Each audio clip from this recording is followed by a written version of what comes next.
Hey guys, welcome back.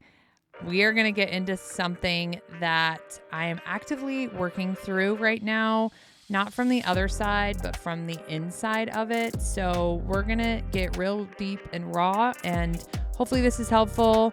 We're going to talk about caring what people think, okay? So not in this self-help, just stop caring way, because that advice is useless. And anyone who's ever built something publicly knows it. Like, you can pretend, you can put on a facade, you can just say, just stop caring, but we're human, okay?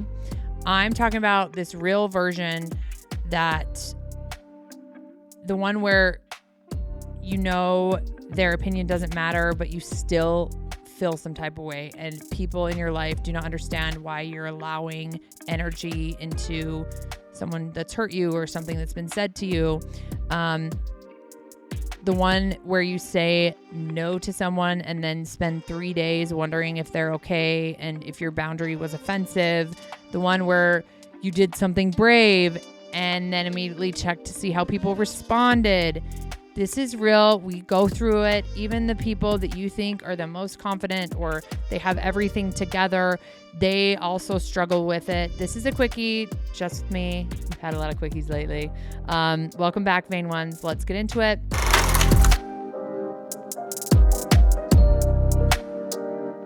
Welcome to the Law of Cassidy, where we talk intimacy, business, power, healing, and conversations where most people are uncomfortable to have. I'm Cassidy, entrepreneur, wife, mom, and someone who has spent nearly 2 decades in the intimacy and wellness space.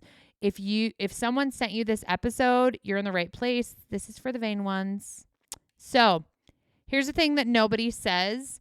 Caring what people think isn't a character flaw. It's wiring. So, we're social creatures.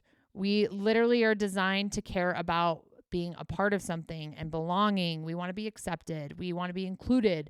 We don't want to be rejected from a group. For most of human history, being cast out of community meant you didn't survive. So your brain treats social rejection like a physical threat. That's not weakness. That's actual, scientific evolution. Okay. So here's where it gets complicated. We are living in a world that has weaponized the wiring.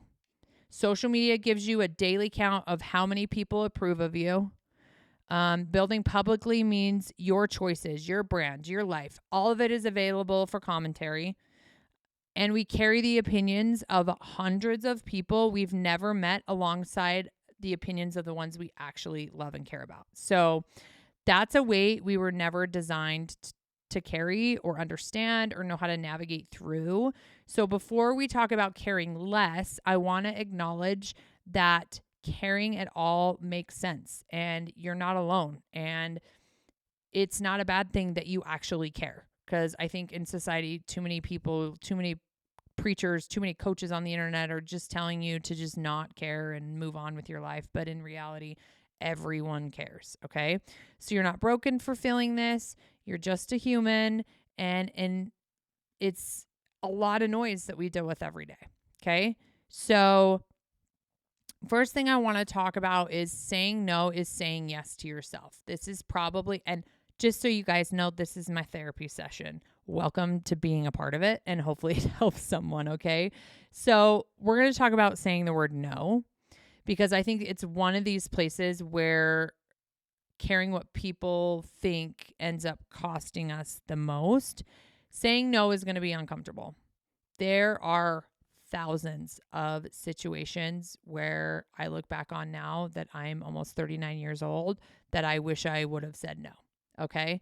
So it's uncomfortable. It's hard. And the reason it's hard isn't just because we don't want the conflict. It's because we genuinely care about people. That's my biggest thing, is I don't ever want someone to feel some type of way because I have had the backlash of people not being kind, or, I don't ever want to portray that dynamic or hurt someone else. Okay. We don't want to feel the weight of what happens in the relationship after we say it. You have the anxiety of them taking it the wrong way. But here's what I keep coming back to. When you say no to something, you say no because you don't have the capacity, or because it crosses a boundary because it's not right for you, you're not rejecting someone. Okay? You're choosing yourself and you are saying yes to what you actually need. And the alternative is always the same. You say yes to avoid the discomfort. You make the other person happy. You sidestep the conflict. This is where you build resentment. This is where you have unattainable expectations dynamic, okay? And you walk away feeling taken advantage of, overextended, and resentful, okay? So you can't show up for them in a way you would have if you just would have been honest in the first place. And let's like take a step back and realize, like, how many times have you realized somebody like lied to you or pretended XYZ and you feel terrible? Wouldn't you just want them to be honest in the first place? So I think honesty is the best policy, and you being honest is choosing yourself, and delivering that is not you rejecting someone. It's choosing yourself. Okay. So saying yes to myself is worth saying no to others. That sentence took me a long time. I'm still struggling with believing that. Okay. So here's the part that actually stings and is probably even more paralyzing than anything else. When you say no, the other person gets to respond however they want. Sometimes they pull away. Sometimes you lose the opportunity. Sometimes you lose the friendship, which in my situation has happened many times. Okay. That discomfort is real, and it's still worth it, because a no rooted in self-respect is never rooted in rejection. It's rooted in love for yourself, and honestly, love for them too, because you cannot pour from being empty. So stop trying to fill everyone else's cups. If yours is empty, you're not going to be able to show up in your relationships as the best version of yourself. Okay. So the other thing I want to talk about, which I'm sharing this because you're in my real and raw therapy session today, is stop trying to control the outcome. We spend so much energy trying to control outcomes in relationships, in business, in what people think of us. Here's the reality. You can't control what other people think. You can't control their behavior. You can't control how they respond. You cannot plan your way into a guaranteed income, because I'll tell you what, I will have planned it already. And 97.9% of the time, it goes in a completely different direction that I was not expecting. Okay. And every time you try to over-explain, over-apologize, over-perform to manage someone's perception of you, you exhaust yourself and you still don't control it. I find myself doing this, feeling this weight of seeing what I've built, seeing the DMs of people that are thanking me for helping them with their relationships, helping them understand their bodies, helping them learn new things. But then I'm always trying to over-explain to people why I should be accepted, justify, like, because I live in Utah, you guys. Like, I am probably the most judged here. Like, it is so hard to have something so big, right? And compare myself. You see we're practically the influencer capital of the world, okay? And you see all these influencer dynamics in Utah, and they're all getting invited to all the things.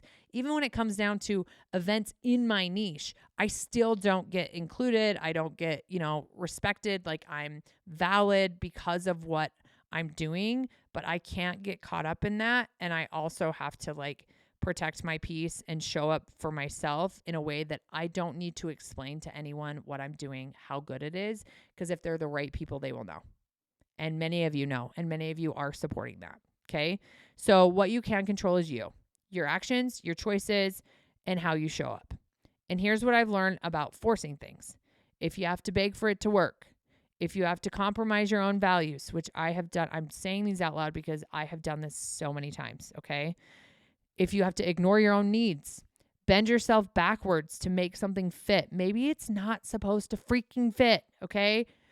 Maybe you're not supposed to be at that event, or maybe you're not supposed to be considered like everyone else, okay? Maybe you're better off without it, without them, without that job, without that friendship, okay? That doesn't mean hard things aren't worth working for. It doesn't mean you don't show up and apply yourself and make sacrifices That's just life. But there's a difference between working hard for something and forcing something that's not working. Time and time again, I have been told in situations, if it is hard, it is not right. And anytime I've had situations where things flow easily, it works out. So if you're struggling with something and you're fighting and you're fighting and you're fighting, I'm here to tell you, let's reroute and try something different, because what you're forcing to fit is not meant to fit. Okay. So when we stop trying to force the outcome, when we focus on what we really can control and let the rest be, we make space for things that are actually supposed to be here. And those things don't require you to disappear as who you are authentically as yourself to earn them. Okay? So brings us full circle to remember, I saw a TikTok, or maybe it was an Instagram reel, and it said, like, somebody said to me that I am allowing someone to disrupt or upset me in my own life. And it's true. Like, you make a decision to allow their energy to affect your own. This is your life. Okay. So the older I get, the more I feel this in my bones. Like, it's my life. Okay. Mine. One. And I cannot live it to fit in to this Utah mold, or people to think I'm good enough to be invited to X, Y, and Z. Okay. I cannot live to keep everyone comfortable. I'm sorry that you don't like that I'm on a sex swing on the internet, but there was a couple that almost got divorced and saw my video and tried it and started connecting more. Like, don't you think that's a positive thing? So I cannot keep shrinking myself so people who are afraid of growth don't have to feel uncomfortable watching me. Like, that's not my requirement. This is my life. And I want to be really clear. This isn't about becoming someone who doesn't care about people. I love people. I probably love people too much, okay? I will go out of my way for people in my life, and that's never going to change. If you're one of my people, you know, like, you're my people, okay?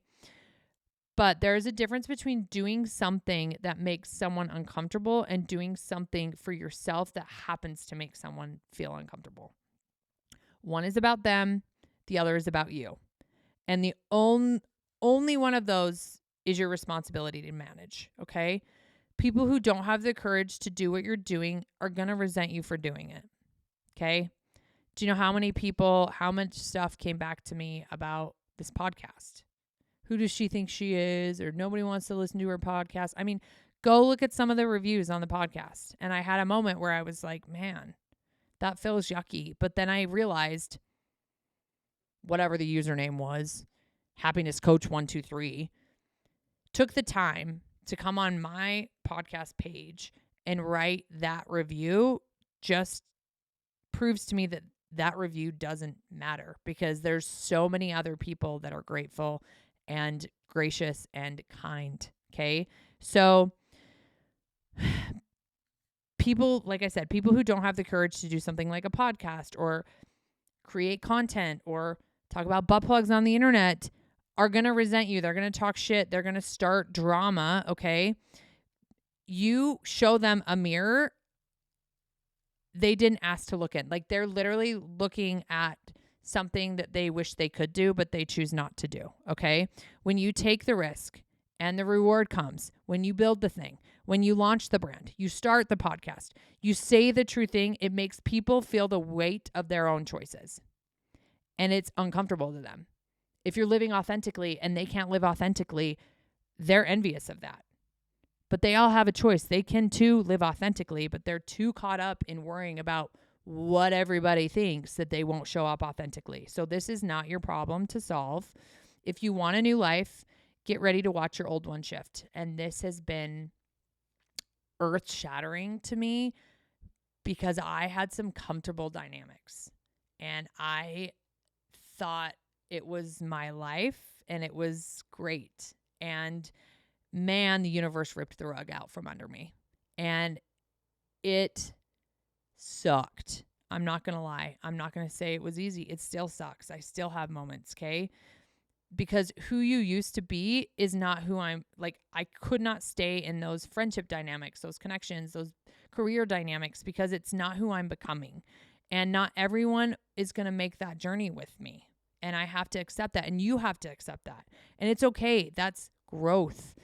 That's the cost of becoming your authentic true self. Okay. You can only reach the level you're willing to face yourself. People who aren't willing to face themselves don't love watching people who are. Remember that the next time somebody says something negative about you, comments on one of your posts, you hear you're the topic of conversation, like, just remember that, like, you've outgrown that behavior. You've outgrown that dynamic. Okay. So speaking of talk about you, let's talk about it. Let's talk about gossip. Because if anybody's gossiped about, hi, I'm the queen of everybody talk shit about me. Hi, everybody start false rumors about me. Hi. Okay. Because if you're building something publicly, which I didn't realize how big this was until a friend of mine sat me down and was like, this is insane. You are getting 333 million views every 90 days. Okay. That's visible. That's brave. Okay. People are going to talk. It's going to happen. So here's what I want you to remember every single time it does. And I am literally reading this to you guys and reading it out loud. And I put this together for me because I have been struggling, like calling my friend Haley, like crumbling on the phone. Like, I feel really alone. Like, I don't know why this has happened. Like, these people were part of my family dynamic and they just like one day decide they just want to block and peace out from my life. It's wild. Okay. People talk about you behind your back because when they talk about themselves, no one's listening. Their life is boring.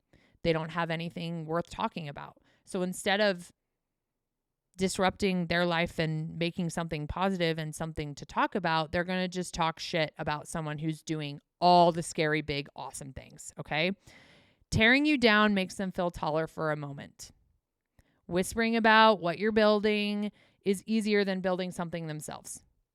They don't want to take the risk of being judged. They don't want to take the risk of, will I look stupid? They don't want to take the risk of, or is people going to talk about me? So that's the real reason they're talking about you. Not because you did something wrong, because you're doing something worth noticing and they can't even wrap their brains around trying because they're just so consumed with their miserable world of not doing anything worth talking about. Okay. So when you hear the chatter, don't get angry. And that's hard because I do. Okay. Take it as proof. You're doing something worth talking about. And this one I want you to really sit with. When someone tells you that other people were talking about you, ask yourself, because this happened recently to me and I didn't process in this way and I wish I would have. Ask yourself why those people felt comfortable saying it to them. Okay? That question tells you everything you need to know about both of them. Because, yeah, that person may be coming to you and being like, well, they thought, well, why did that person feel comfortable saying that to you? And I know I have a safe space in a friendship dynamic because I know people have come to that friend and tried, like, in a roundabout way to say something negatively about me. And she just, like, flings it back positively. And they realize, oh, yeah, we're not going to be able to talk about Cassidy to her. Because she's like, nope, nope, we're not doing that. That's what a real friend is. And you may not have the 5 best friends you used to have. You may just have one still, or you may have 35. Lucky you, right? Like, but it's the real ones. It's the ones that you know when you're not in rooms, they're bringing you up for opportunities. It's the ones that you know when you're not in rooms, they're not talking negatively about you. Okay. So check the scoreboard, not theirs, yours. That one measures what you've actually built and what you've actually become. That's the only one that matters. And I'm literally saying this out loud for myself because it's really hard to have people in your life that you think are your people that aren't your people. And it really sucks when it happens all at once. Because that's literally, I think the universe is like, okay, bitch, you ain't listening. We're going to just go ahead and rip this rug out from under you. You feel very alone. You question who you are. I literally was like questioning creating content, you guys. What? Like, I've never been that way. And I've allowed the energy of this, of people that weren't my people to make me question me and what I'm building. Oh no, hell no. So I know you're like, I did not come to church today and Cassidy is literally preaching. I hope this is helpful to some of you, and please let me know if it is. So the next thing I want to share with you is something that I actually saw in a reel that was super helpful to me because it shows you the power of your brain. Okay. So it changes the way you handle like spiraling your thoughts. Okay. So I want you to try it now. Okay. So I want you to think about a pink elephant. I know this seems so weird, but everybody just think about a pink elephant. So you just did it immediately without effort. Okay. So you could have been thinking about anything, your day, your stress, what someone said about you last week. And I gave you one instruction and your mind went there instantly. This is how much control you have over your own thoughts. I suck at this, but I'm trying to get better. Okay. So, and we forget that completely. So next time you're scrolling and the comparison spiral starts, why aren't I there yet? Why do they have that? Why didn't I get invited? Why is this taking so long? Stop and think about a pink elephant. I interrupt the spiral before it gets traction. Okay. Redirect your mind with the same speed. It just moved to a random pink elephant. Okay. You're more in control of your thoughts than your anxiety wants you to believe.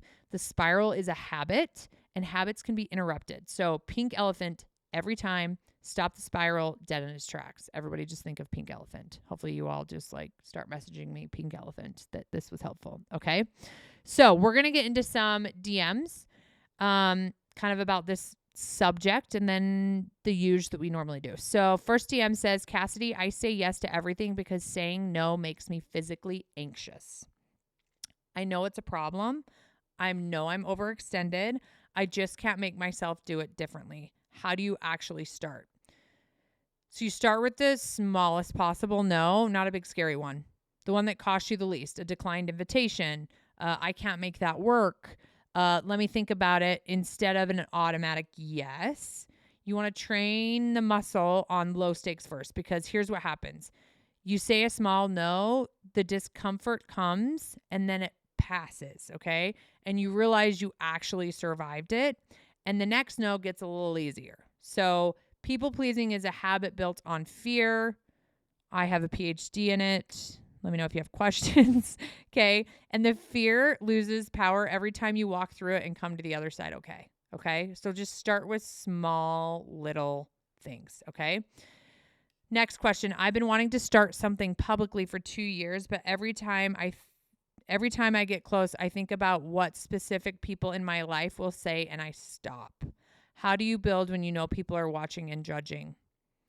Listen, I have literal distant family members, like uncles and aunts that unfollow me on social media. I don't care. So you just need to stop caring about those specific people in your head. They're already forming opinions about you right now without you doing anything. So you might as well just give them something worth having an opinion about. Yeah, I'm in a sex swing on the internet. If you don't like it, you can unfollow me, but you might need a sex swing on the internet if you're offended that I'm in a sex swing on the internet. Just saying. Okay. The people who judge you for trying are not the people who will celebrate you when you succeed. They were never going to be in that room. Build for the people that are going to be in that room, that want to celebrate you, that are excited that you're trying. Okay. They're out there waiting, but they can't find you if you never start. You just have to do the things. And always remember, this is your thing. You have to do it because you want to do it, not do it because of everyone else. Because I'm here to tell you, they're not going to be the one to come and save you if X, Y, or Z. So you need to make the decision for yourself. Okay. Lost friends by growing DM. This one hits home for me. I've been doing a lot of personal work this past year and I've grown a lot, but I've also lost friendships because of it. People I thought were close. It's making me wonder if growth is worth the cost. So the friendships that couldn't survive your growth were never going to survive your life. Okay. They were built on a version of you that needed to stay small and keep them comfortable. That's not a friendship. That's a dynamic. And yes, losing it hurts. I literally have gone through this. In the last year and a half, over 12 people. You guys, I will take all my ownership. I went to my therapist and I was like, it's me. Fix me. What am I doing? Okay. It's not me. I was a people-pleasing, overly giving person that then started to shift and get healthy boundaries. And now all of a sudden seeing these true color dynamics of these people. Okay. So the space it leaves, that's where people you can actually meet can go. Okay. You're not too much. You just outgrew a container that was never the right size, which some of my containers, I was like, wait, what? Like, I keep saying Haley, but she's literally been like keeping me through this. She literally said to me, she was just like, these aren't your people. Like, you got to just let it go. And same with my friend Heather. Heather has multiple times been like, yeah, well, that behavior, like, do you want those people in your life? And in the moment, it feels heavy. In the moment, it's like, these are my people. It's comfortable, right? But when you're growing and you're turning into something bigger, it's going to be uncomfortable. And this is just God's way of like, look at me wearing my God's country hat, talking about God's country. Anyways, sorry, side note, ADD. It's like God's way of literally planting you in the right dynamics. Like, these people couldn't be with you in this next phase. And it hurts and it sucks. And you question yourself and you wonder, what did I do wrong? You didn't do anything wrong. You just upgraded your life and they just want to be miserable over there. They don't want to be authentic. They don't want to show up differently. They don't want to celebrate your win. They're not your people. They're not your people. And I'm saying this out loud because I need to say it out loud because I have dealt with this a lot. So, okay. So this week's Covet This is for the women who just listened to this entire episode and realized that you have been giving everyone else your energy and leaving nothing for yourself. So it's that on arousal oil, because reclaiming your pleasure is one of the most direct acts of choosing yourself that exists. It's not frivolous. It's not selfish. It is saying, I matter too. So it's an all natural. It actually increases blood flow and sensitivity. A small amount goes a long way. It creates this like buzzing sensation, you guys. I didn't know my clitoris could buzz without a vibrator, but possible with the on arousal oil. Okay. So it's a reminder, a physical, tangible reminder that your body and your pleasure deserve the same attention you give to everyone else. So get yourself some on, put it on, you deserve it. And like always, the law of Cassidy, you are going to care what people think. That's not going to go away. We can pretend that we don't care. Honestly, it shouldn't go away. Caring means you're a connected, good person, and caring means you're human. But here's the difference between caring and being controlled by it. Caring is noticing the feeling. Being controlled is letting that feeling make your decisions. And that has shaken me to my core in the last year and a half, and not sitting in it. And it's okay to have a bad day, and it's okay to like really care, but you can't let it hold you back. Okay. Saying the no, building the thing, take the risk, lose the friendships that can't hold on to the real you. Let the outcome be what it is. Okay.